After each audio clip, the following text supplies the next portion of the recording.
오늘 주제는 북한의 영적 이해와 복음 통일에 대해서 말씀을 드리도록 하겠습니다. 좀 말씀이면서 또 이렇게 강의 같이 진행이 되겠습니다. 영상과 PPT로 그렇게 이제 진행이 되겠습니다. 먼저 첫 번째 말씀드리고 싶은 것은 지피지기면 백전불패라고 북한에 대한 이해가 필요합니다. 그래서 저도 요새 대학생들이 통일 시대를 살아갈 아이들이기 때문에 제가 교과목을 좀 바꿔서 최근은 북한의 정치 경제를 3학점으로 이제 한 학기 동안 아이들한테 가르칩니다. 근데 북한을 이해하는 데 가장 중요한 키워드 하나가 뭐냐라고 하면 그건 주체성입니다. 김일성 주체성. 이게 매우 영적인 영역입니다. 그것을 잘 풀어서 우리가 정말 통일로 가는 그런 우리의 기도의 방향이 어떻게 될 것인가, 사역의 방향이 어떻게 될 것인가, 이렇게 볼 수 있으면 좋겠습니다. 먼저 좀 북한 사회를 좀 이해할 수 있도록 제가 이제 영상을 처음에 하나 보여드릴 텐데요. 이 영상은 네팔의 루이트 박사라고 하는 그런 이제 정말 안과의사면서 사회 봉사 활동을 많이 하신 분이 있습니다. 이분이 전 세계를 다니면서 후진국에 가서 무료로 개안 수술을 해줍니다. 후진국은 간단한 시술을 못 받아서 장님으로 사는 사람이 많습니다. 북한에 가서도 1000명이 넘게 눈을 띄었습니다. 근데 북한의 의료팀이 들어갈 때 이 중국계 미국 시민권자인 한 여기자가 따라 들어가서 영상을 찍어갖고 나와서 2007년도에 공개해서 세계적인 화제가 됐습니다. 그 중에서 제가 4분 정도를 후반부 중심으로 편집을 했습니다. 한번 보시겠습니다. 영상 나올 때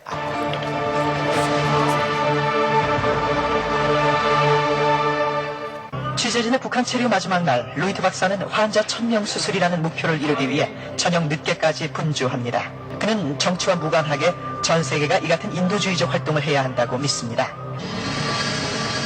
별 문제가 없는 한 내일 이들은 시력을 회복하게 됩니다. 하지만 이들이 보게 될 세상은 우리의 예상과는 다른 것일지도 모르죠. 백내장 환자들이 병원에 모여 루이트 박사가 붕대를 풀어주기를 기다리고 있습니다.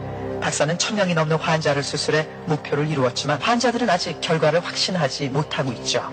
어떤 이는 한쪽 눈만, 또 어떤 이는 양쪽 눈 모두 실명된 상태가 오래됐지만 루이트 박사는 긍정적입니다. 이 일이 순조롭다면 사람들은 붕대를 풀자마자 그 즉시 앞을 볼 수 있게 됩니다. 맨 처음 결과를 확인하게 된 23살의 여성은 아버지와 함께 왔습니다. 그녀는 수년 동안 완전히 실명된 상태였죠. 뭐요? 호나치가 네 손에 Where's your? Ask her where is her father. 아버지 어디 있나 여기? 여기 있습니다. 여기야. 내 보이냐? 잘 보입니다. 위대한 장군님의 덕분이구나. 우리 장군님께 근절을 누렸다. 우리 장군님 정말로 고맙습니다. 지금 이 자리에서 아버지 장모님께 감사 인사를 드리고 싶습니다. 위대한 영주가 김정일 원수님 정말 고맙습니다.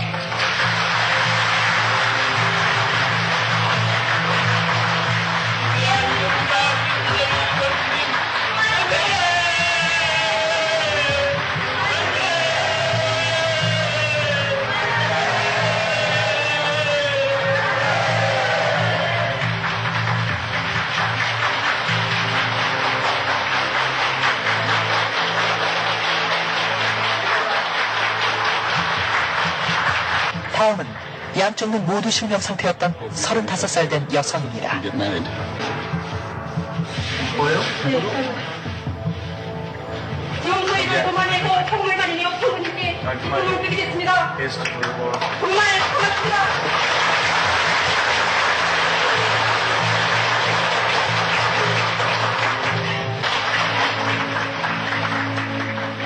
시력을 되찾게 된 환자들마다 하나같이 경애하는 지도자에게 감사 표시를 하는 모습은 놀라운 광경이었습니다. 이렇게 늙은이 우리를 한숨에 안아주시니 얼마나 고맙습니까? 온갖 고난을 겪으면서도 이곳에서 일어나는 모든 업적의 주인공은 김정일입니다. 영지 만세. 이렇게 수백 명이 똑같은 감사의 말을 수없이 계속해서 하고 또 하는 것을 지켜보면서 누가 진짜 믿는 사람이고 누가 두려움의 연기를 하는 것인지 궁금해졌습니다. 제가 다 하지 못한 충성 충성과 허성을 우리 아들딸이 다 하도록 하며 우리 장군님을 손세만세 받대로 모시겠다는 것을 굳게 교리한다. 마침내 한 가지 생각에 도달했죠. 북한에서는 세습 절대 권력과 완벽한 사상주의로 인해 진정한 믿음과 두려움이 하나라는 것입니다.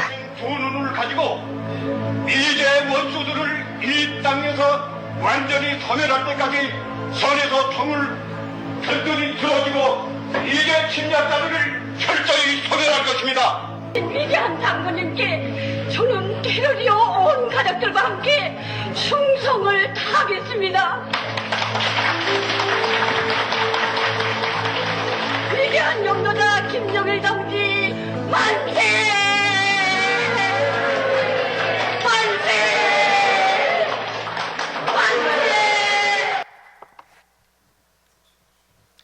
이게 2007년도에 이제 공개된 영상입니다. 의료진이 와서 무료로 다 시술을 해줬습니다. 특별히 북한은 전기 사정이 안 좋아서 포터블 발전기를 갖고 들어가서 저녁에 전기가 나가면 발전기를 돌리면서까지 수술을 했습니다. 눈 뜨고 나서 의사 선생님한테 고맙다고 인사한 사람이 한 명이라도 있습니까? 그리고 죽은 김일성 사진, 또 그 옆에 있는 김정일 사진, 그때는 아직 김정일이 살아있을 때입니다. 절을 하는 겁니다. 어떤 교육을 받으면 이런 일이 생기나? 우리 북한 사람들이 받는 교육을 좀 살펴볼 필요가 있습니다. 조금 더 이해할 수 있도록 노동신문을 하나 보여드리겠습니다. 노동신문 PPT 올려주시기 바랍니다. 노동신문은 우리가 보는 여러 가지 신문 중에 하나가 아닙니다. 북한 사람들은 어떻게 보면 굉장히 종교적이어서 우리처럼 아침에 큐티하듯이 아침 독보회를 합니다. 아침 독보회를 할 때 그들이 쓰는 자료가, 우리는 성경을 보는데 그 친구들은 이제 김일성 어록과 노동신문이 주로 자료가 됩니다. 굉장히 영향력 있는 신문입니다. 보시면 주체 94라고 되어 있습니다. 주체 94가 어떤 겁니까? 아시는 분 계세요? 주체 94가 뭐죠? 그렇죠. 김일성 태어난 지 94년 됐다는 겁니다.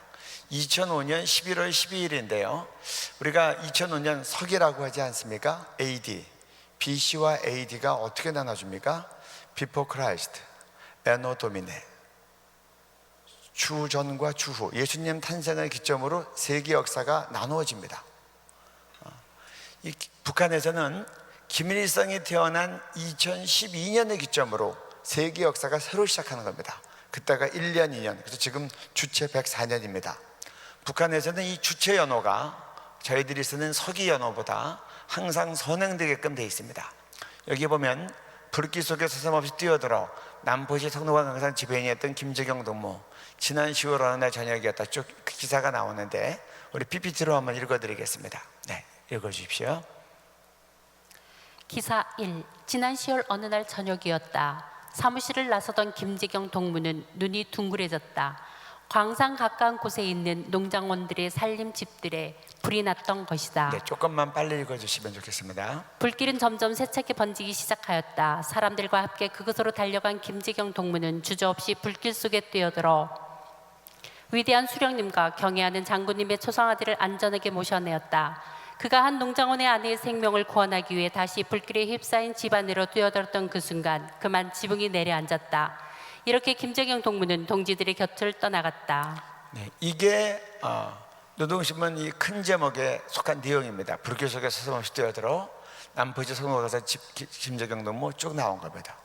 불이 났는데 제일 먼저 뛰어들어가서 사람 구하지 않고 초상화를 먼저 들고 나오는 겁니다. 그 다음에 초상화 꺼내놓고 나서 그 다음에 사람 구하러 갔다가 지붕에 내려앉아서 죽은 겁니다. 그래서 김재경 동무는 국가영웅칭호를 받았습니다. 그리고 김재경 동무가 졸업한 소학교는 김재경 소학교로 학교 이름이 바뀌었습니다. 이어지는 내용들이 계속 이제 그런 기사들입니다. 계속해서 또 기사를 조금만 더 보겠습니다. 네, 읽어주십시오. 기사 2. 아내와 자식을 산사태에 이르면서도 초상화부터 모셔내온 같은 농장원 박종렬. 네, 그다음에 기사 3. 사람들이 내민 구원의 손길에 초상화를 부탁하고 휘말려 드는 물결 속에서 더는 솟구치지 못한 평강군 정동협동 농장원 차향미. 지금 이제 북한에서는 홍수가 나면 뒤로 돌려주십시오. 홍수가 나면 산에 나무가 없으니까 이제 많이 떠내려가고 죽고 그렇습니다. 그래서 막 홍수가 떠내려갈 때 보트가 가서 사람들을 구조하는데 여기 나와 있는 그 차양미 씨는 그 구조의 손길을 해서 손잡고 올라간 게 아니라 품에 품었던 초상화를 먼저 전달해주고 자기는 물에 들어와서 못 나오고 죽은 겁니다. 차양미 씨도 국가용증호를 받았습니다. 그 다음이요. 기사 4. 물속에서 5살 난 딸애가 등에서 미끄러져 내리는 순간에도 초상화 맞는 손에서 놓지 않은 이천기초식품공장 노동자 강형건을 비롯하여 수령결사 옹이의 생명과 가정을 바친 사람들도 있다. 이게 무슨 말이냐고 하면 강영권 씨가 5살 딸애가 등이 엎였고 물결에 또 쓸려 내려가는데 이제 아이가 엎여 있으면 손으로 엉덩이를 잡아줘야 되는데 한 손에는 김일성 초상화, 한 손에는 김정일 초상화, 아이 잡을 손이 없는 겁니다. 그러니까 이제 아이가 엎였다가 물살에 휩쓸리다가 기운이 떨어지니까 손가락이 풀어지고 등어를 미끄러서 물에 빠져 죽어도 초상화를 놓을 수 없어서 아이를 그냥 죽게 둔 겁니다. 이 강영권 씨도 국가용증호를 받았습니다. 여기 보면 수령결사옹이라는 말이 있는데 지금 북한에서 수령이 누굽니까? 김일성, 김정일입니다. 아직 김정은은 수령대회를 못 돌아갔습니다. 수령, 결사, 우리가 결세반다 한다 그러죠. 옹이는 세우는 겁니다. 수령을 죽음으로써 세우는 것이 조선 인민들의 그 가치관인 겁니다. 그래서 수령결사옹이의 생명, 김재경 동무죠. 가정을 바친 사람은 누굽니까? 강영권 씨는 자기 딸을 바친 겁니다. 이렇게 해서 이렇게 언급하고 있는 겁니다. 그 다음에요. 기사 5. 이번에 피해 지역에서 물이 빠진 다음 흙과 모래에 묻힌 사람들이 발견되었다. 그런데 그들의 품속에서 나온 것은 하나같이 물 한 점 스며들지 않게 비밀로 싼 초상화였다. 이것이 바로 오늘 자기의 존재도 값 높은 존엄도 행복도 수령 결사 옹의 길에서 찾는 조선 인민의 인생관이다. 네, 지금 이렇게 이제 이들이 교육을 받고 살아나가는 것들입니다. 한번 보겠습니다. 그 다음이요. 유일 사상 10대 원칙. 네, 어떤 이제 주체상을 살펴보면 굉장히 기독교적이라는 걸 볼 수 있습니다. 기독교에는 뭐가 있죠? 10계명이 있습니다. 여기는 유일사상 10대 원칙이 있는데 제가 시간 관계상 3조하고 4조만 간단히 좀 읽어드리겠고요. 조금 빨리 읽어주시면 좋겠습니다. 유일사상 10대 원칙 3조. 위대한 수령 김일성 동지의 권위를 절대화하여야 한다. 경애하는 수령 김일성 동지의 초상화, 석고상, 동상, 초상휘장, 수령님의 초상화를 모신 출판물, 수령님을 형성한 미술작품, 수령님의 현지 교시판, 당의 기본 구호들을 정중히 모시고 다루며 철저히 보호해야 한다. 네, 유일사상 10대 원칙에서 3조에 가면 이런 내용이 있습니다. 김일성 동지의 권위를 절대화하는데 어떻게 절대화하는가? 초상화, 석고상, 동상, 출판물, 현지 교시판, 이 모든 것들을 다 정중히 모시고 저희들이 이렇게 이런 이렇게 어떤 뭐 출판물이 있으면 이건 출판물로 취급합니다. 여기다가 우리가 존댓말 쓰지 않아요.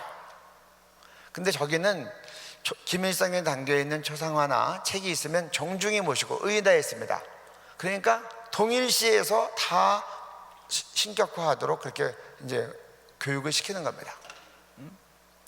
그래서 뭐 예를 들어서 가톨릭 같은 경우에 성만찬 할 때 성만찬 하는 순간에 성체로 바뀐다고, 예수님의 몸으로 바뀐다고 그렇게 믿는 것 같이 이 사람들은 사진이나 그런 것들이 다 그 수령님의 현년이라고 이렇게 보는 겁니다. 그러니까 불이 나면 초상화를 들고 내려오는데요. 이제 이런 것들에 대해서 더 실감이 나도록 2003년도에 대구에서 유니버시티어를 할 때 북한의 민요응원단이 왔었습니다. 그 민요응원단 영상 좀 틀어주시기 바랍니다. 지난 2003년 대구 세계 유니버시아드 대회 때의 일입니다. 이 당시 북한 민요응원단이 눈길을 끌었었죠. 그런데 갑자기 버스가 서더니 민요응원 단원들이 내려서 뛰기 시작합니다. 우리 장군님이 육상이 영대 못했나 보십시오. 왜? 경양 김정일 장군님이 육상이 영대 못했나 좀 보십시오. 이렇게 썩은 통감에다가 어떻게 먹습니까? 이들이 본 것은 김대중 전 대통령과 김정일 위원장의 사진이 인쇄된 플래카드였습니다. 어제도 비가 오고 오늘도 비가 오는데 대책이 안 사지는 것 같습니다. 이제 비가 오게 되면 우리 장관님 영상이 젖어준단 말입니다. 우리 이걸 보고 절대로 그냥 갈 수 없습니다. 우리 하늘의 태양을 이런 데가 멋있는 거 어디 있나 정말. 결국 플래카드를 떼어내서 사진이 접히지 않도록 그야말로 모셔갑니다.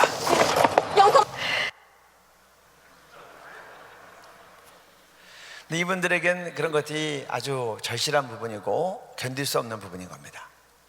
그래서 버스를 멈추게 하고 뛰어가서 플래카드를 띄고 플래카드를 옮길 때도 사진이 굽히지 않게, 접히지 않게 펴가지고 걸어가는 겁니다.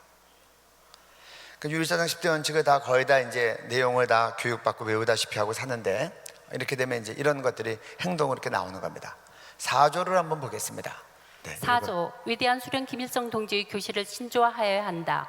위대한 수령 김일성 동지의 혁명사상, 주체사상을 자기의 뼈와 살로 유일한 신념으로 만들어야 한다.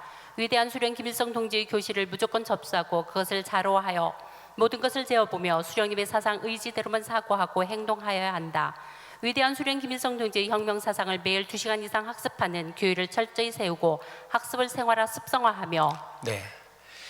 이 4조를 보면요, 김일성 동지의 혁명사상 주체사상을 자기의 뼈와 살로 유일한 신념, 근데 이 신념을 신앙으로 생각하면 거의 정확합니다. 그러니까 유일한 신앙입니다. 그래서 주체사상이 다른 종교에 대해서 가장 배타적인 그런 이제 행태를 띠고 있습니다. 배타적이란 말은 가장 핍박이 심하다, 그런 뜻입니다. 다른 것을 용납하지 않습니다. 김일성 동지의 교시를 무조건 접수하고 그것을 자료해서 모든 것을 지어보며, 우리에게는 성경이 모든 것을 재는 자입니다. 기준점이 되는데, 북한에서는 김일성 동지의 교시가 모든 것을 하는 자가 됩니다. 우리가 왜 동성애를 죄라고 합니까? 성경에 죄라고 돼 있으니까. 모든 사상과 이론과 풍조와 그런 것들을 다 성경을 기준으로 재는데, 거기서는 김일성이 한 말을 가지고, 김일성의 가르침을 가지고 다 기준점이 되는 겁니다. 수령님의 사상 의지대로만 생각하고 행동하는 겁니다. 우리들은 예수님이라면 어떻게 하실까? 북한에서 자라는 아이들은 수령님이라면 어떻게 하실까? 이렇게 되는 겁니다. 북한은 초헌법적인 나라입니다. 모든 나라가 헌법이 가장 근간이 되는데, 북한에서는 김일성 동지의 교시가 헌법을 넘어섭니다. 그래서 초헌법적인 나라라고 그렇게 얘기합니다. 김일성 동지의 혁명사상을 매일 2시간 이상 학습합니다. 그래서 제가 주체사상에 대해 연구하면서 탈북민들이랑 이제 쭉 인터뷰를 했는데, 거의 뭐 시스템이 이렇게 돌아가게 돼 있어요. 직장 생활하는 사람은 일주일에 15시간 이상, 가정주부나 그런 사람들은 20시간 이상, 그렇게 주체사상은 늘 체험화되고 나누고 읽고 나누고 공부하고 학습하고 이렇게 되어 있습니다. 네. 그 다음에요, 지금 뭐 우리 교회에서 하루에 2시간씩 설교 공부하는 아이들이 몇 명이나 됩니까? 그럼 우리가 복음 통일하려면 어떻게 해야 되겠어요? 쟤네들은 저런 거에 꽉 붙잡혀 있는데. 네, 그 다음 넘겨주십시오. 이게 지금 평양 만수에 있는 동상입니다. 23m입니다. 우리 동포들 이렇게 고개를 숙이고 있습니다. 네, 그 다음이요. 네, 계속 빨리빨리 넘겨주시면 좋겠습니다. 김일성 어린 시절부터 동상이 쭉쭉 있습니다. 계속 쭉 넘겨주세요. 네.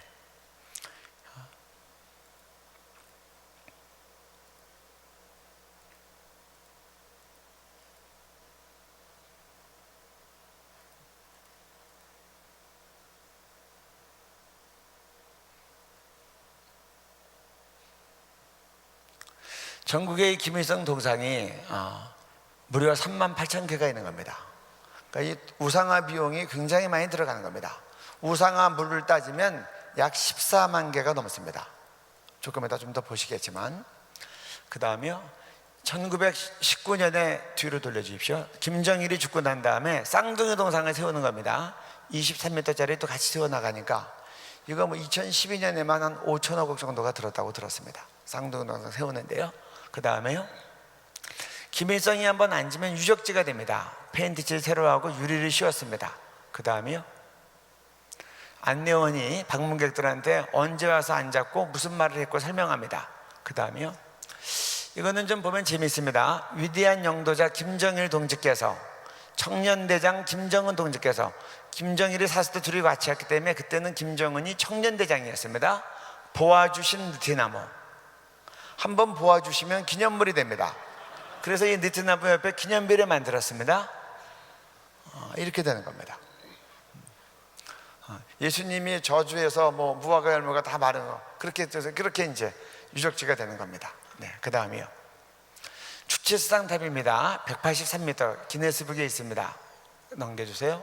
밤에도 이렇게 불이 들어옵니다. 그 다음이요, 이게 이제 많은 사람에게 언급이 됐던 영생탑입니다.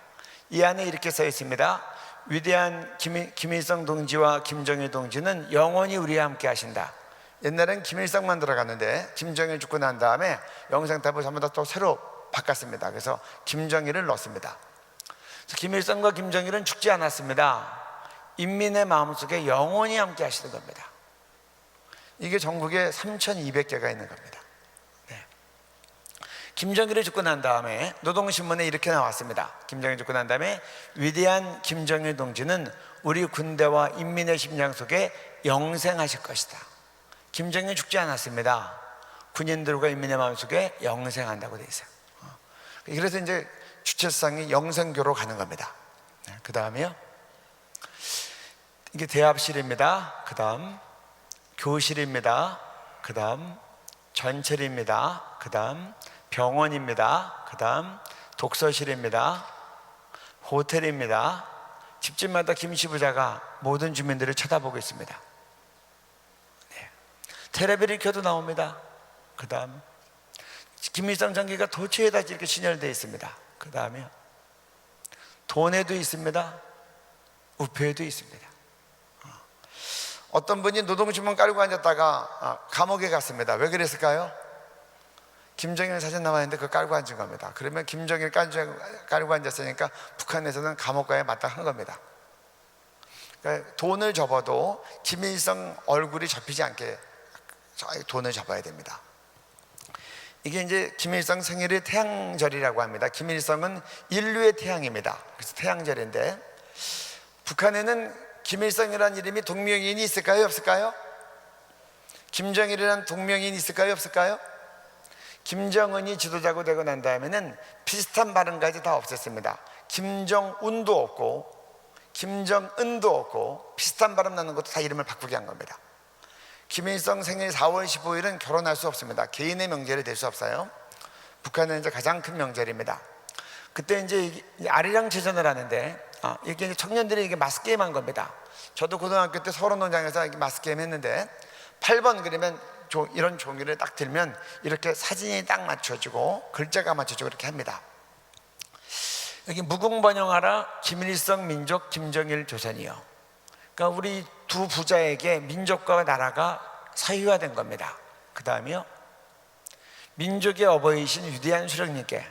제가 이걸 왜 캡처했냐, 우리가 하나님 아버지 개념으로 갔는데 북한 농부들에게는 김일성 김정일이 정말 이렇게 하나님 아버지 같은 어버이 개념으로 가는 겁니다. 나이하고 상관없이.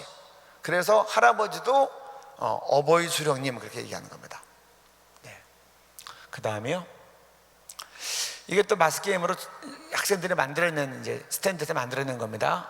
위대한 영도자 김정일 동지님께 최대의 영광을 드립니다. 우리는 최대의 영광을 누구한테 드립니까? 북한에서는 누구한테 드려요?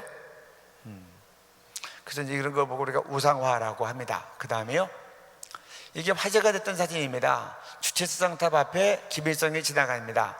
여름이 되니까 사진 속에 수령님 더우실까봐 선풍기 2대를 틀어놓은 겁니다. 그러니까 이제 미혹이 심해지면 이런 현상이 나타나는 거예요. 외신 기자들한테 화제가 됐었어요. 네. 그 다음에요, 제가 그러면 우리나라도 요새 역사교과서 때문에 말이 많은데 북한 역사교과서 한번, 초등학교 교과서를 보여드립니다. 소학교 3학년입니다. 여기 주체 98로 되어 있습니다. 그러면 2009년입니다. 제가 탈북민들한테 물어봤습니다. 이거 다 배웠다고 합니다. 한 과를 보여드리겠습니다. 네. 58과 남녘땅의 수산설 보기 좋게 PPT로 보여드리겠습니다. 그 다음이요, 네, 읽어주십시오. 우리 남녘 땅에 새전설 생겼대. 구두대기 소년들, 껌파리 소녀들 골목골목 모여서 귓속말로 소근소근. 네, 잠깐. 아직까지 우리나라 아이들이 구두 닦고 껌판다고 이렇게 이제 교과서에 소개되어 있습니다. 그 다음에요, 김일성 장군님은 축지법을 쓰시더니 위대한 영조자 김정일 원수님은 시간을 주름지 않는 축시법을 쓰신대. 네, 잠깐 뒤로 돌려주세요. 김일성 장군이 축지법을 썼습니다. 축지법을 누가 썼죠? 손오공, 홍길동, 김일성 이렇게 나가는 겁니다. 그런데 이제 김정일이 신격화되면서 차별화해야 되니까 김정일에 대해서는 똑같이 축지법 쓰면 안 되죠. 그 축시법이라는 말이 또 교과서에 나온 겁니다. 축시법이 뭡니까? 그 다음에 보면 이해가 됩니다. 그 다음에요, 네. 신기한 축시법 한 번만 쓰셔도 바다가 잠긴 새에 무트로 변하고 100년 걸려 할 일을 한 해에 제낀데 신기한 축시법도 한 번 쓰시면 땅속에 금보와 줄줄 실려 나오고 높고 높은 새집들이 숲을처럼 솟아난대. 네, 이게 축지법인 겁니다. 100년에 할 일 한 해에 제끼고 축지법 쓰면 부금은보화가 나오고 집들이 나오는 겁니다. 그 다음 네.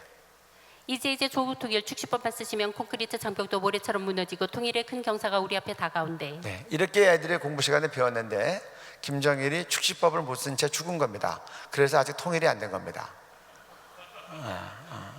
네, 통일의 큰 경사가 다가온다고 했는데 네, 그 다음이요. 한번 제가 초등학교 1학년 음악 교과서를 한번 보여드리겠습니다. 초등학교 1학년 음악 교과서입니다. 주체 96. 이건 이제 2007년도 교과서입니다. 2007년도 요거 쓴 아이가 2009년도 되면 축시법 2009년도 똑같은 3학년 교육을 그 같은 학년이 배우는 겁니다.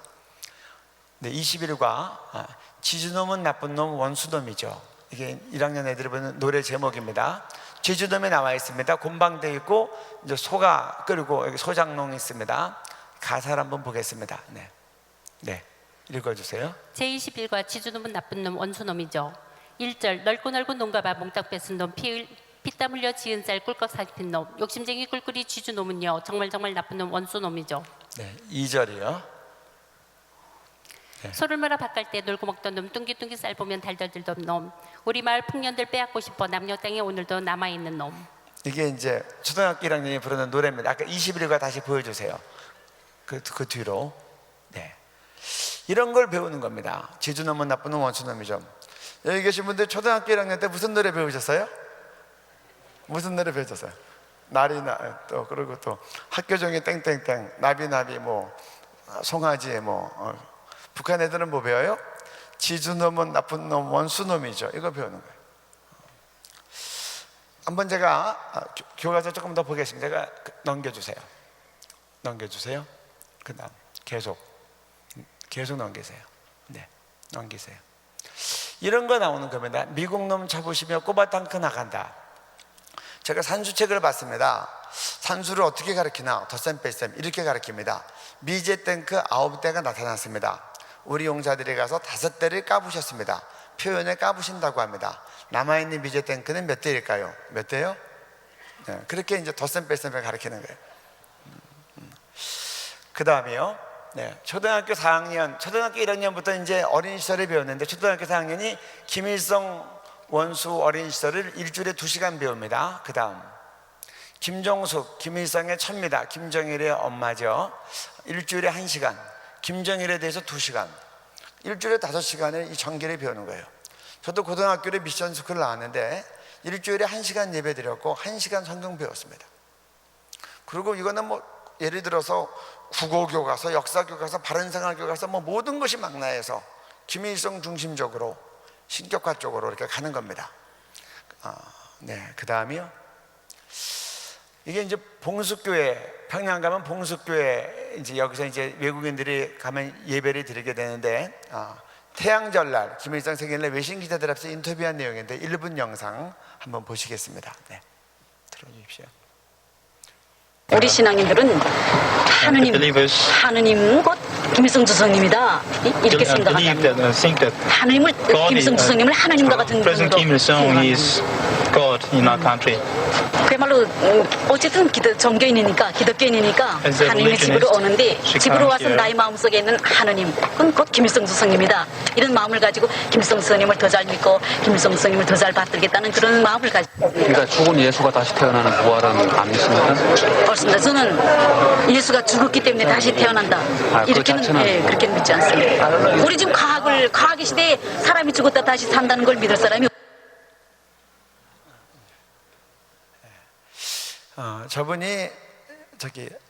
저분이 정말 전도사 목사 맞습니까? 전도사로 따지면 목사가 됐다고 하는데 제가 질문합니다. 주체성이 이런 그대로 사상입니까? 아니면 종교입니까? 2007년도 어디어런트 닷컴에서 세계 10대 종교를 발표했습니다. 10대 종교를 발표했는데 10번째 종교로 주체성이 선정됐어요. 종교로 되려면 교주, 교리, 교인이 있어야 됩니다. 근데 어디어런트 닷컴을 보면 그 다음이요. 교주로는 이건 종교 전문 사이트입니다. 교주로는 김일성, 김정일, 교리로는 김일성 주체상, 교회는 북한 주민, 전 주민. 근데 인구가 1900만으로 나와서 제가 좀 이상해서 보통 2300만, 400만 나오는데 제가 들어가 사이트에서 글을 읽어봤어요. 그랬더니 이렇게 설명했어요. 고난의 행군 시기를 포함해서 굶어 죽은 사람이 400만 명이 넘는다. 실제 인구는 1900만 명이다. 그렇게 얘기하더라고요. 사실 북한 통계는 누구도 정확히 알 수 없습니다. 왜냐하면 UNDP, 유엔개발계획도 세계은행도 북한에 대한 1인당 GDP나 그런 거는 북한 정부가 준 숫자를 그대로 게재하는 거예요. 제가 유엔개발계획에서 컨설턴트로 일할 때도 북한 자료는 누구도 가늠할 수가 없어요. 그냥 북한 정부가 보내준 자료 그대로 올리는 겁니다. 그러니까 지금 북한 인구도 정확히 알 수 없는데 이제 어디런트 닷컴에서는 이렇게 1900만이라고 추정을 했더라고요.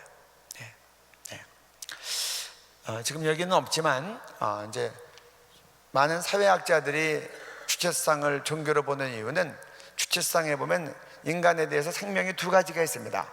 생물학적 생명이 있고 사회정치적 생명이 있는데 이 사회정치적 생명은 영원하다고 가르칩니다.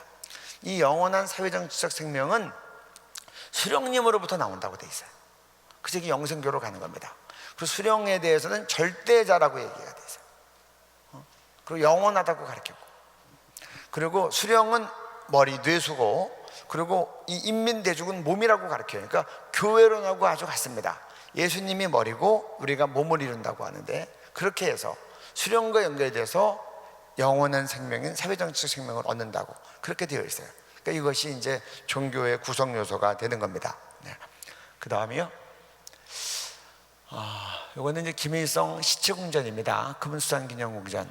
김일성, 이건데 빨리 가겠습니다. 94년도에 김일성이 죽고 95년도부터 3년에 걸쳐 졌습니다. 돌로 된 거고, 여기 아까 있던 이제 인공호수 만들었죠. 화강석 울타리를 쭉 돌렸고요. 이 크기가 얼만큼 큰가? 상암동에 가면 월드컵 축구 경기장이 있습니다. 그 월드컵 축구 경기장의 17배입니다. 이렇게. 그 다음이요. 쭉쭉 넘겨줘. 에스컬레이터 있고, 이 안에 또 이렇게 수입들이 깔았는데 옷 색깔까지 비칠 정도입니다. 이 안에 공기청정기, 또 자동 구두 털이기, 모든 이제 수천억 원의 내부 시설이 들어가 있습니다. 그 다음에요. 시체를 썩지 않게 보존하는데, 이제 소련에서 전문 기술자들이 와서 2주에 한 번씩 온다고 합니다. 지금 이 김일성, 김정일 시체 2개를 관리하는 비용이 1년에 한 17억 원 정도 들어간다고 합니다. 그 다음에요. 이 토탈 뒤로 넘겨주세요. 이 95, 96, 97, 3년 동안에 들었던 비용이 약 9억 달러입니다. 지금 환율로 치면 1조 원이 좀 넘는데, 근데 95, 96, 97이 고난의 행군 시기 300만 명 정도가 집중적으로 굶어 죽게 되었습니다. 그때 북한에서 식량이 한 해에 한 200만 톤 부족했습니다. 공교롭게 3억 달러면 200만 명 먹을 수 있는 옥수수를 중국에서 살 수 있었습니다. 9억 달러 들여서 이거 짓지 않고 3억 달러, 3억 달러, 3억 달러 잘라서 95, 96, 97 3년 동안에 200만 톤씩 옥수수 사가지고 집어넣었으면 북한 농부들이 쌀밥은 못 먹어도 굶어 죽진 않았을 거다, 그렇게 얘기합니다. 경제학에서 A를 했기 때문에 B를 못하면 B는 A에 대한 기회비용이라고 얘기합니다. 이 시체궁전이 300만 명 굶어 죽은 것에 대한 기회비용이다라고 경제학자들이 얘기하는 겁니다. 그 다음이요. 그때 고난의 행군 시간에 죽어갔던 아이들입니다. 쭉쭉 넘겨주세요. 넘겨주세요. 이게 이제 국민일보에 작년에 나갔던 사직입니다. 뚱뚱한 산부자와 굶어 죽는 아이들, 이렇게 나와 있던 겁니다. 오픈도어에서 해마다 기독교 박해지수를 발표합니다. 박해지수를 발표하는데, 북한이 2002년부터 지금까지 번수로는 14번째, 지금 이제 14년이 들어가도록 계속 1등을 했습니다. 2014년도 1등, 2015년도에도 1등입니다. 최근 상계년도 점수를 보겠습니다. 1등부터 10등까지를 골라봤습니다. 북한이 88점으로 1등이고 2등은 이렇게 차이가 납니다. 2013년 87점으로 1등, 2등 이렇게 됩니다. 북한이 2014 90점으로 1등, 이 이슬람 국가들이 못 들어오는 겁니다. 80점입니다. 2등부터 10등까지는 다 이슬람 국가들입니다. 저희가 이런 생각을 해야 됩니다. 선교가 영적 전쟁이라고 한다면 가장 강력한 그리스도를 대항하는 종교는 이슬람이 아니라 뭐죠? 김일성 주체사상교입니다. 그래서 통일은 기도 없이는 안 됩니다. 기도해야 여러 방면의 문이 다 열리는 겁니다. 이건 영적인 문제입니다. 김일성 주체사상 이외에 다른 신앙을 인정하지 않는 겁니다. 가장 박해지수가 높고요, 이슬람이 쫓아올 수 없는 가장 강력하게 기독교를 대적하는 종교가 김일성 주체사상교라고 그렇게 지금 표현되고 있는 겁니다. 통일을 위한 많은 노력이 있지만 기도 외에는 다른 것으로는 이런 종교가 나갈 수 없느니라. 귀신 못 내쫓은 제자들에게 주님이 하신 말씀입니다. 그 다음에요, 이건 이제 오픈도어에서 이거 발표하면서 인터넷 뉴스로 작년에 나왔던 건데 한번 좀 읽어보시겠습니다. 조금 빨리 읽어주시면 좋겠습니다.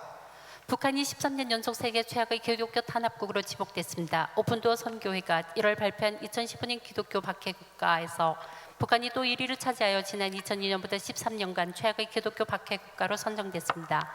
오픈도어 선교회는 북한이 기독교를 포함한 종교의 자유를 일체 인정하지 않고 김일성 일가를 기한 유사 종교화에 숭배하도록 했으며 다른 신을 믿을 경우 즉시 처형하고 있다고 밝혔습니다.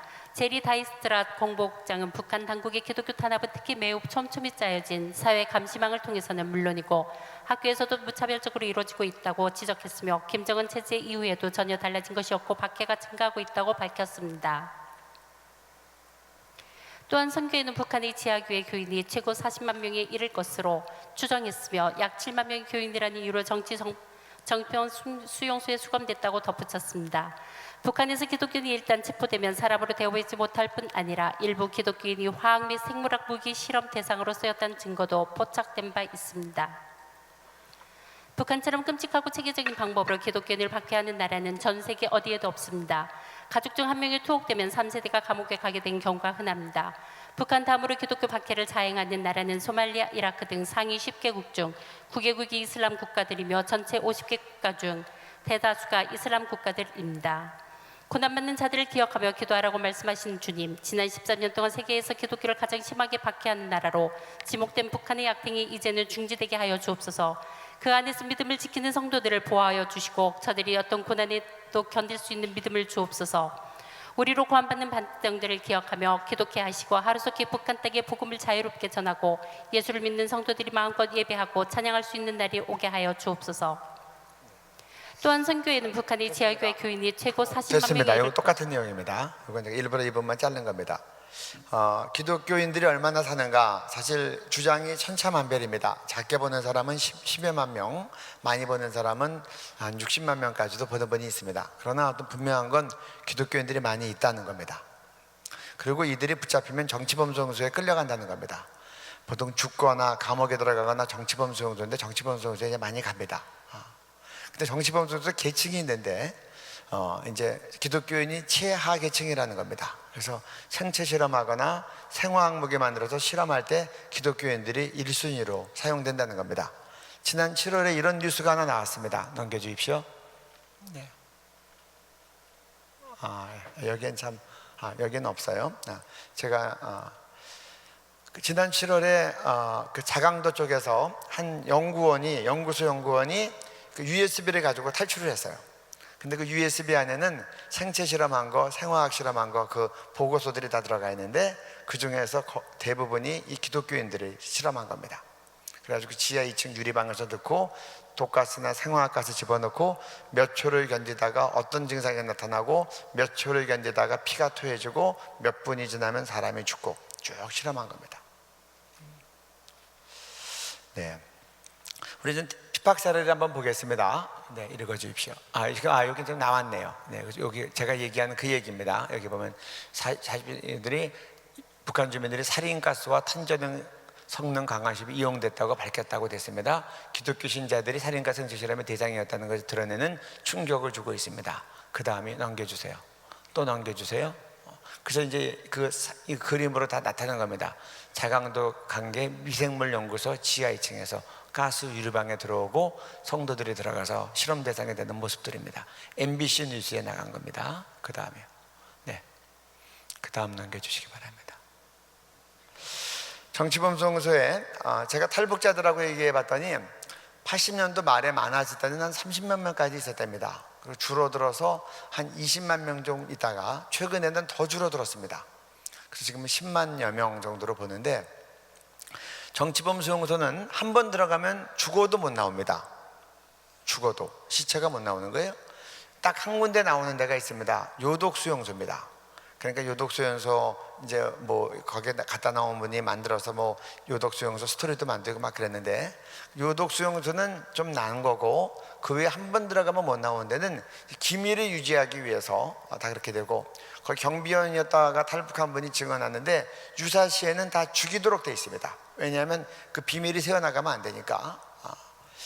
근데 이제 거기서 태어났던 한 청년이 탈출을 해서 들어와서 사실 유엔 인권 보고서를 만들 때 많은 공헌을 한 그런 경우가 있습니다. 한번 좀 보시겠습니다. 근데 이제 이 형제가 이제 그림으로도 그리고 이렇게 했는데, 그 사진 올려주시고 정치범 수용소 보여주시면 좋겠어요. PPT요.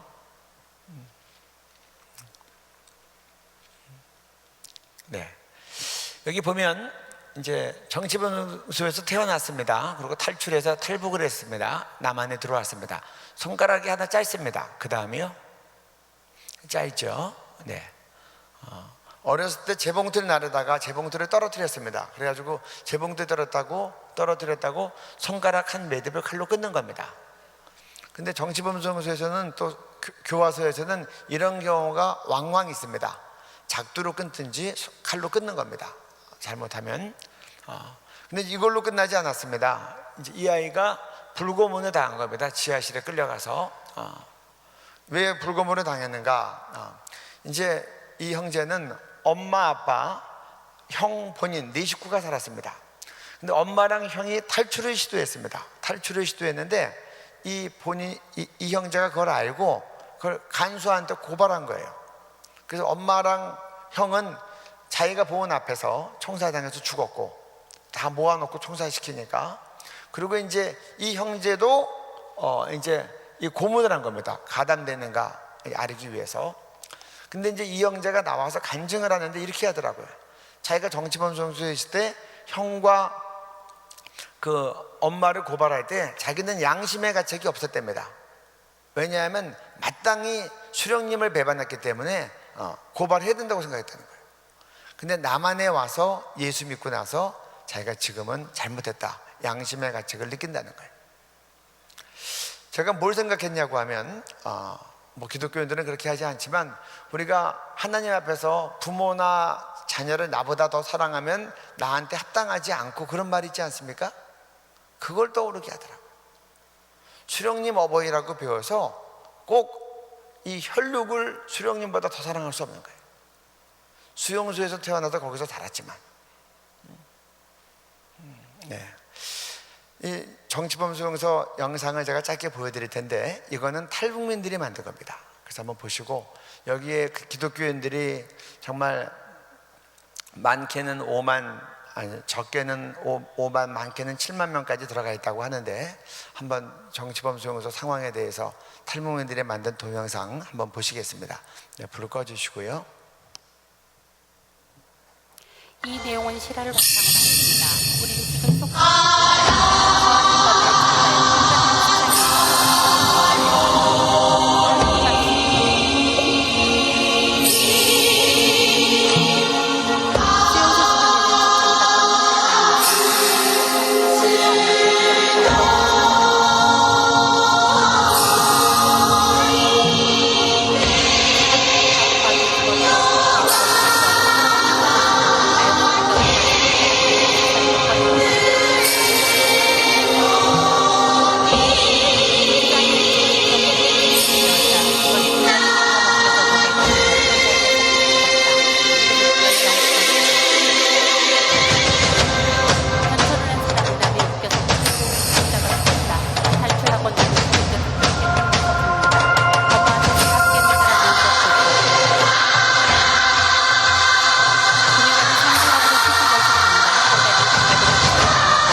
저희들이 동물을 죽여도 이렇게 잔인하게 죽이지는 않습니다. 이것은 제가 볼 때 정말 악령의 역사입니다. 그래서 한국교회가 기도해야 됩니다. 그 다음이요.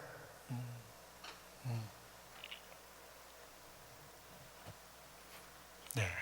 이게 이제 정치범 수용소 이제 10개로 있었는데 6개로 축소가 됐습니다. 그나마 이제 국제 여론에서 자꾸 말이 나니까 자기네들도 줄여가고 있는 겁니다. 그래서 한국교회가 알아서 기도해야 될 것 같아서 이거를 이제 저희가 매달 발간하는 월간 지저스함이 표지로 내보냈습니다. 2011년 6월호에 정치범 수용소를 특집으로 해서 이 모든 지형적인 위치, 인공위성에서 찍은 거, 탈북자들의 증언, 경비원으로 있다 탈북한 사람의 증언 담아서 내보냈습니다. 이 6개가 최근에는 4개로 또 줄었습니다. 그리고 이제 수용소 인원들이 대폭 또 줄었습니다. 한번 줄었다는 것은 거기서 다 죽었다는 얘기입니다. 한번 들어오면 이제 못 나가니까. 네. 그 다음이요. 시간 관계상 넘기겠습니다. 네. 이것도 넘기겠습니다. 네. 넘겨주세요. 카나다가 최근에 이제 북한, 일본에 이어서 북한 인권법을 통과시키기 위해서 탈북자들을 불러서 공청회를 했습니다. 공청회가 끝나고 국제 언론에 실린 내용인데 한번 좀 빨리 읽어주시면 좋겠습니다. 네. 캐나다의 인권분과위원회에서 증언 4일 미국의 대중국 라디오 희망지성 국제방송에 따르면 탈북 여성 김모 씨는 최근 캐나다 의회 인권분과위원회에서 자신이 북한에서 겪었던 경험을 증언하였다. 할아버지가 6.25 전쟁 때 실종됐던 김 씨는 북한의 제18 집중령 강제 수용소에서 인생의 대부분을 보내다가 탈북했다고 한다. 집중령에서의 생활은 배고픔과 구타, 죽음의 연속이었다. 배급은 늘 밀가루에서 소금을 조금 넣은 죽이었고 갖가지 제목으로 공개 사형이 이뤄졌다. 수감자 사이에서도 계층이 있어서 다른 수감자들이 뱉은 침을 강제로 삭혀야 하는 모욕도 당했다고 김 씨는 정했다. 20년 이상 모범 생활을 한 끝에 김 씨는 2001년 아이들과 함께 석방됐다. 그러나 2년 뒤 아이들은 마을을 휩쓴 홍수에 실종됐고 아이를 찾다 지친 김 씨는 2005년 중국으로 건너갔다. 식당에서 일하던 김 씨는 중국 공안에게 발각될까 봐 항상 조심했지만 결국 시장에서 붙잡혀 북한으로 돌려보내졌다. 북한으로 후순된 김 씨는 다시 집중령으로 보내졌다. 그는 2008년 집중령에 있을 때는 상황이 더 악화돼 있었다며 아들을 죽여서 돼지고기를 속여 판 엄마도 있었다고 증언했다. 고해를 앓던 딸을 살해한 뒤 먹었다는 죄로 사형된 여성도 있었다고 김 씨는 증언했다. 김 씨는 이후 가까스로 집중령을 빠져나온 뒤 브로커를 통해 라오스로 도망쳤고 태국을 거쳐 한국에 도착했다.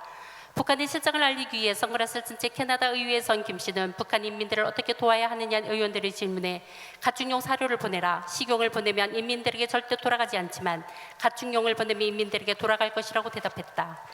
이 같은 이야기를 들은 캐나다의 마리오 실바 의원은 이 증언은 인권분과위원회에서 들은 이야기 중 가장 비극적이고 믿을 수 없는 이야기라고 말했다고 희망지성 국제방송은 전했다. 지금 이게 고난의 행군 시기부터 시작해서 인육 먹은 이야기들이 쭉 나오는 겁니다. 최근까지 이제 이런 증언이 계속 이어지는 겁니다. 우리 성경 말씀을 한번 보겠습니다. 신명기 28장 57절에 읽어주십시오. 자기 달 사이에서 나온 태와 자기가 낳은 어린 자식을 남몰래 먹으리니 이는 내 조건이 내 생명을 애워싸고 맹렬히 쳐서 곤란하게 하부라 아무것도 얻지 못함이리라.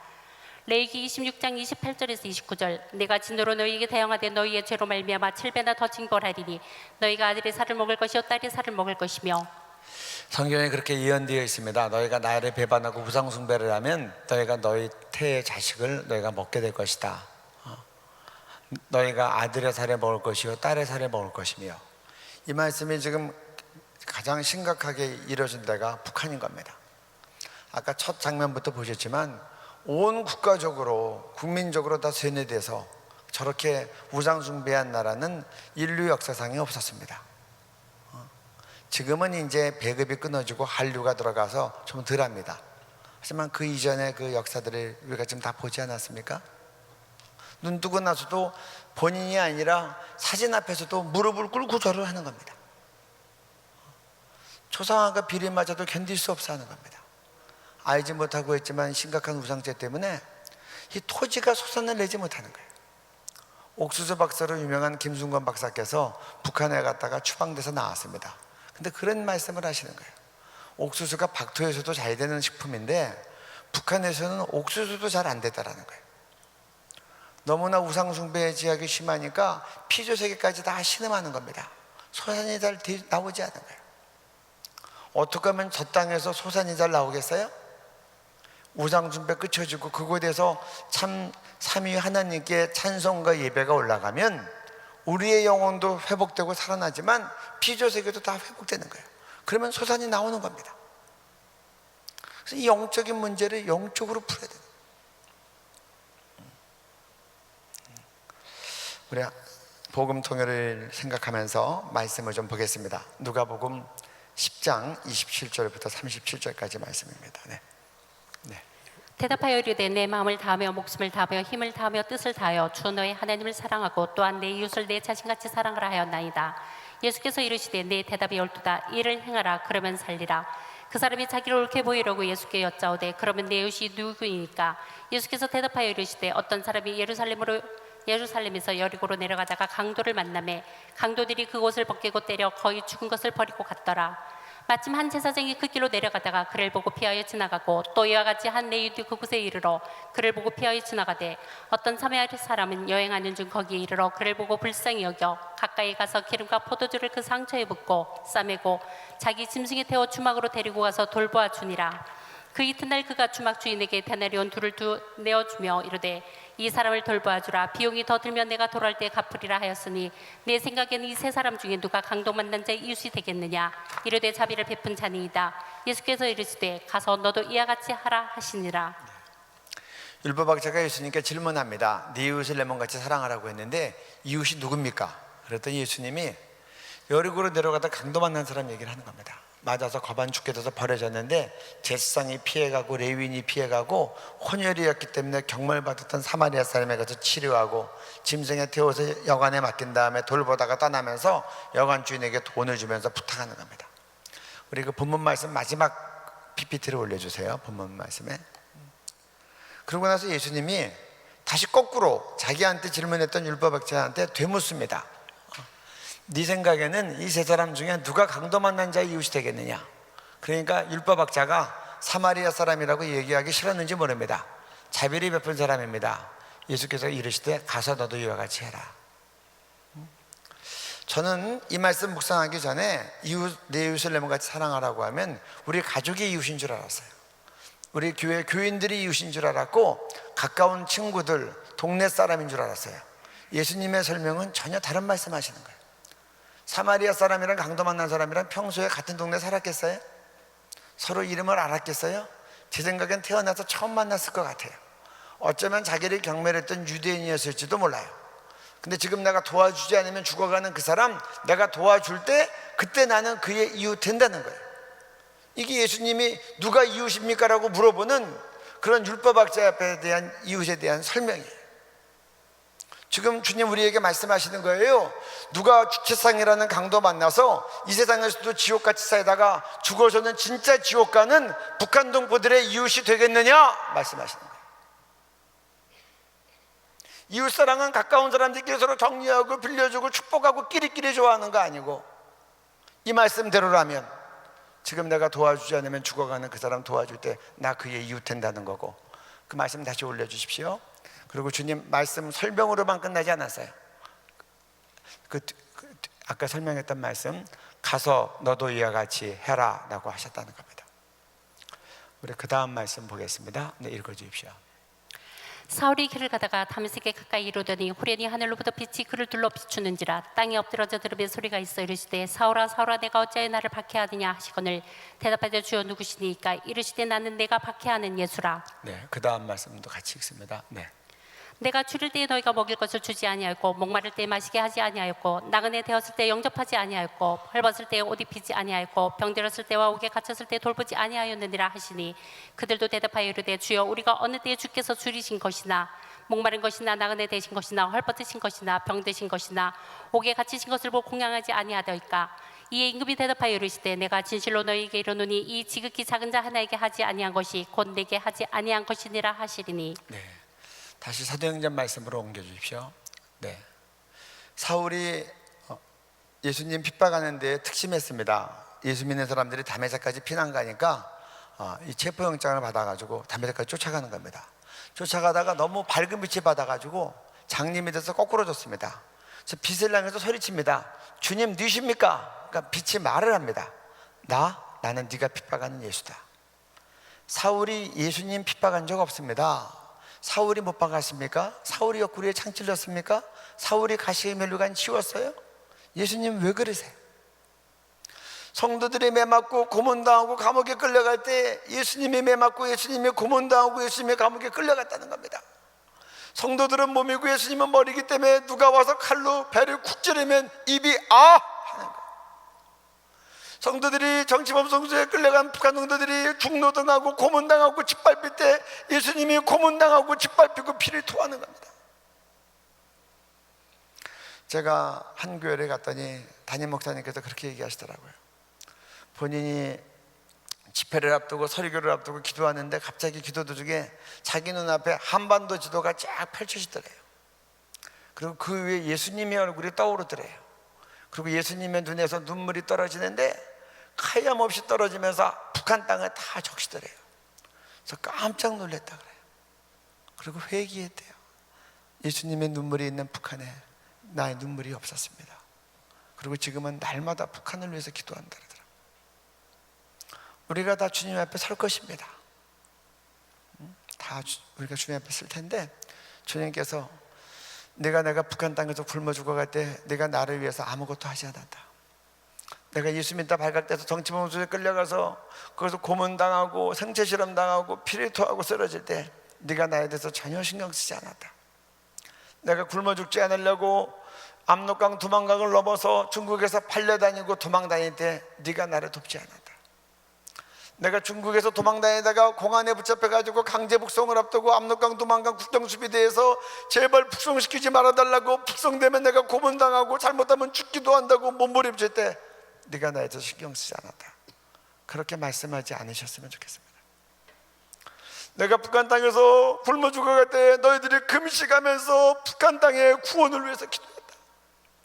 내가 예수 믿다 빨갛돼서 정치범수에 끌려가서 생체실험 당하고 중도동 가운데 죽어갈 때 너희들이 정치범수가 해체되고 묶인 자들이 자유케 되도록 기도했다. 내가 목숨을 걸고 압록강 도망강을 넘어서 중국에서 도망다니고 팔려다닐 때 너희들이 돈을 모아서 나를 남한 땅으로 미국 땅으로 데리고 왔다.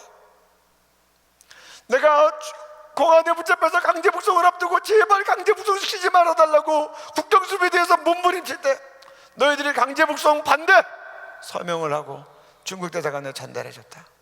고맙다고 우리를 품에 안으셨으면 좋겠습니다. 여러분, 예수님 사랑하시죠? 사랑하는 예수님의 눈물이 있는 그곳에 우리들의 눈물이 있습니까? 예수님 사랑하시죠? 예수님의 아픔이 있는 그 북한 땅에 우리의 아픔이 있습니까? 여러분의 소원은 뭐예요? 제가 2013년에서 14년으로 넘어갈 때 송구영신 예배를 끝나고 나오면서 2014년에 바라봐야 되니까 옆에 있는 형제한테 물어봤어요.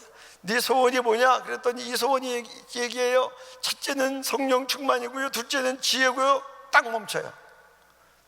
침묵하다니 아니요, 통일이요. 저에게도 충격이 됐습니다. 2013년 1월 첫 주에 통일광장 기도회에 갔습니다. 지금 한국에서는 33개 지역에서 떡마다 광장마다 지역에서 통일광장 기도회가 진행되고 있어요. 서울역 통일광장 기도회에 올라갔는데 그때 말씀을 전하신 안산사랑학교 윤치환 목사님 단연 딱 쓰셔서 첫 마디가 하나님의 소원은 통일입니다. 여러분이 예수님은 어떻게 했어요? 저희가 탈북민 사역을 합니다. 한 어머니가 계세요. 연세가 70이신데 이분이 북한에 자녀들을 많이 두고 오셨어요. 그 중에 한 딸이 정치범 성소에 있어요.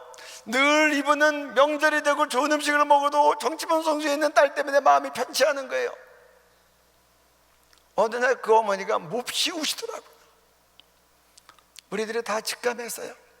정치범 성소에 있는 딸이 죽었나 보다. 맞았어요. 하염없이 우는데 누가 위로를 하겠어요? 여러분의 자녀가 여러 명이 있지만 한 명이 마피아에 끌려가서 그렇게 그냥 족쇄를 지우고 노예처럼 살고 성매매를 강요당하고 막 그렇게 한다면 여러분들 다른 자식이 아무리 좋은 것 갖고 와도 마음이 편하겠어요? 전 세계에서 아무리 찬양을 드리고 예배를 드려도 예수님의 마음은 전 세계에서 가장 핍박받는 땅, 생체실험 당하는 땅, 고문당하는 땅, 북한 땅에 마음이 꽂혀 있는 겁니다. 그래서 예수님의 눈물은 북한 땅에 있고 예수님의 마음은 북한 땅에 있는데 예수님 사랑한다고 하는 우리들의 마음과 눈물과 기도는 어디에 있어?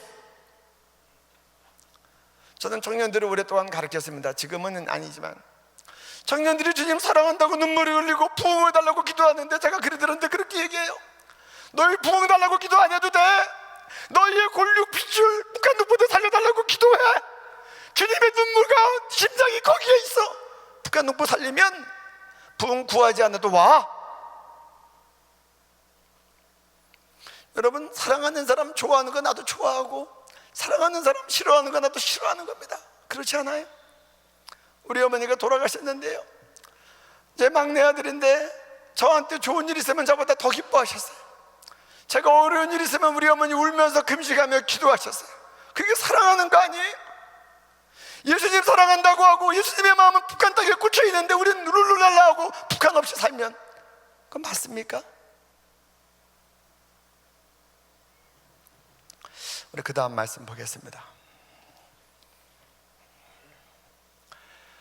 그 다음이요. 그 다음 말씀 남겨주시고 그 다음이요. 네, 읽어주십시오. 누구든지 자기 친족 특히 자기 가족을 돌보지 아니하면 믿음을 배반한 자요 불신자보다 더 악한 자니라. 그 다음 말씀이요. 내가 그리스도 안에서 참말을 하고 거짓말을 아니하노라. 내게 큰 근심이 있는 것과 마음에 그치지 않는 고통이 있는 것을 내 양심이 성령 안에서 나와 더불어 증언하노니 나의 형제 곧 고륙의 친척을 위하여 내 자신이 저주를 받아 그리스도에게서 끊어질지라도 원하는 바로라. 네, 아니 뒤로 돌려주십시오. 한 번 더. 네, 성경 말씀은 우리한테 이렇게 얘기합니다. 누구든지 자기 친족, 가족을 돌보지 아니하면 믿음을 배반한 자여 불신자보다 더 악한 자니라. 이거는 부모를 공양할 때도 마찬가지고 공양과 구제에도 그렇고 영적인 부분에도 같은 원리입니다. 우리 북한 구원 통일한국을 보면서 북한 구원은 전 세계 교회의 책임이라고 저는 생각합니다. 왜냐하면 전 세계에서 가장 핍박받는 땅이기 때문에 선교학적으로 보면 땅끝 개념이에요. 그런데 우리에게는 그거 플러스 가족된 친족된 책임이 있는 겁니다. 구약 시대로 얘기하면 우리 남한교회와 교포교회는 기업무르자예요. 만약에 저희 부모님이 예수 안 믿었다면 제가 만약에 아프리카 선교사로 나가서도 아마 기도할 때 우리 부모님 예수 믿으라고 기도했을 거예요. 그게 내가 사역이 바빠도 우리 가족된 책임이고 비추된 책임입니다. 먼저 믿었으니까. 이게 영적인 원리를 성경이 얘기하는 거예요. 지금 북한 구원은 세계교회도 책임이 있지만 1차적인 책임이 남한교회, 교포교회에 있는 거예요. 우리가 기도 안 하는데 누가 기도하겠어요? 제가 어느 교회를 갔더니 북한 선교를 놓고 고민하시더라고요. 네팔 선교를 할까, 캄보디아 선교를 할까, 북한 선교를 할까. 북한 선교는 선택이 아니에요. 우리가 다 해야 되는 거예요. 우리 가족 가운데 우리 큰형님이 예수 안 믿으면 내가 큰형님 전도하는 건 선택이 아니에요. 우리 어머니가 예수 안 믿으면 내가 어머니 전도하는 건 선택이 아니에요. 북한 선교는 선택이 아니에요. 남한교회, 교포교회가 다 하고 그리고 세계 선교하는 거예요. 선택으로 하니까 70년이 돼도 동포들이 노임받지 못하는 거예요. 북한 동포들이 얼마나 예수를 믿고 지옥 가야 우리 한국 성도들이 정신을 차리고 기도하겠어요. 저는 우리가 합당하게 하나님께서 이렇게 놀랍게 영적인 경제적인 축복 주셨는데 우리 혈족에 대해서 합당한 책임하지 않으면 영적 전쟁에서 무승부는 없어요. 우리는 적화될 수 있다고 봅니다. 이거 제가 겁주려고 하는 말이 아니에요. 북한에 점점 더 알아가면서 탈북민들을 통해서 탈북민들은 지금 북한하고 전화통화 다 하잖아요. 영적인 전쟁에서 무승부는 없어요. 우리가 그리스도의 사랑과 능력으로 북한을 구원하든지 아니면 먹히는 거예요. 하나님 우리에게 벌써 70년의 기간을 주셨는데 왜 북한에 대해서 남한교회가 교포교회가 이렇게 소극적인지 모르겠어요. 우리 어머님이 나 사랑하는 딸이 아들이 정신범성소에 있으면 우리 마음이 이렇게 되겠습니까? 사도 바울을 보겠습니다. 로마서 말씀 봅니다. 사도 바울은 이방인 선교사로 그 인생의 대부분을 보냈습니다. 근데 사도 바울이 그렇게 얘기합니다. 자기 민족에 대한 고백입니다. 내게 큰 근심이 있는 것과 마음에 그치지 않는 고통이 있다. 유대인들이 복음 받지 않으니까 내게는 큰 근심과 마음에 그치지 않는 고통이 있다고 하는 겁니다. 우리가 북한 동포들이 예수 믿을 기회도 갖지 못하고 죽어가기 때문에 나에게 큰 근심과 그치지 않는 고통이 있습니까? 그 다음에 사도 바울의 기도가 나와 있습니다. 나의 형제 곧 골육의 친척을 위하여, 쉽게 얘기하면 유대인들을 위해서 내 자신이 저주를 받아 그리스도에서 끊어질지라도 원하는 바로다. 이건 무서운 기도입니다. 순교도 하나님이 은혜 주셔야 하는데 이건 순교를 가는 게 아니라 저주를 받아 그래서 끊어진다. 쉽게 말하면 지옥 가겠다는 얘기입니다. 내가 지옥 갈지라도 나의 형제 골육의 친척 우리 민족이 예수 믿고 구원받을 수 있다면 내가 지옥 가겠습니다. 이게 사도 바울의 기도였습니다. 이방의 선교사로 부름받았던 사도 바울이 민족을 위해서 이렇게 기도했습니다. 우리는 어떻게 기도합니까? 선교사님들은 각각 선교 현장에서 민족을 위해서 기도하십니까? 북한 동포들이 가장 복음 듣지 못하고 지옥 간다고 하는데 사도 바울의 기도가 우리의 기도입니까?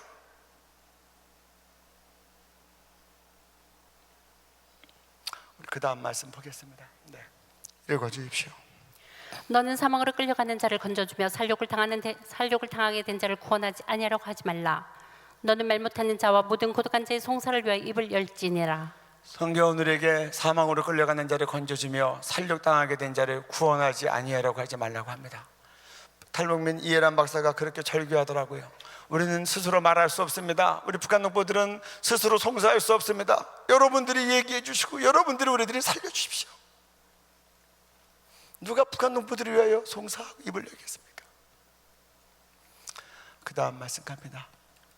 읽어주십시오. 나의 기뻐하는 금식은 흉악의 결박을 풀어주며 멍에의 줄을 끌어주며 압제 당하는 자를 자유하게 하며 모든 멍에를 꺾는 것이 아니겠느냐. 됐습니다. 여기까지만 하겠습니다. 하나님 기뻐하시는 금식이 있습니다. 흉악의 결박을 풀어주고 멍에의 줄을 끌어주며 압제당하는 자를 자유하게 하고 모든 멍에를 꺾는 것이 아니겠느냐. 이 말씀을 보면 북한 동포들이 떠오르지 않습니까? 저희들이 2009년부터 우리 북한 동포들 해방될 때까지 자유롭게 예수 믿는 날이 올 때까지 금식하며 기도하자. 그래서 지저스 아미 컨퍼런스, 겨울에는 첫 3일을 금식하고요, 4박 5일로 끝나는데, 그리고 여름에는 하루를 금식합니다.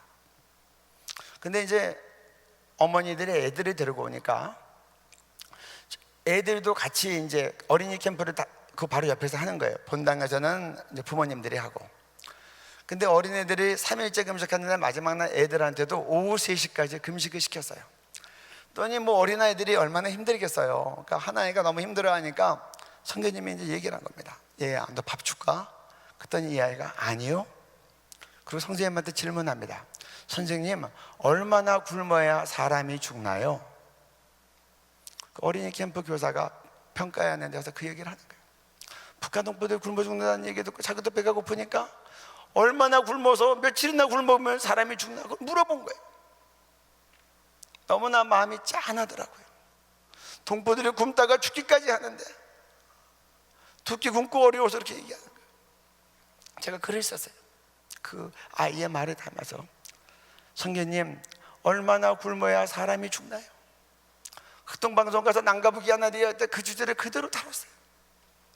북한 농부들은 굶다가 죽기까지 하는데 우리 남한 농부들은 살 빼기 위해서 안간힘을 쓰는데, 우리 교포 성도들은 다이어트 하느라고 체중 조절하는데, 우리 이제 좀 하나님 기뻐하는 금식 좀 하자.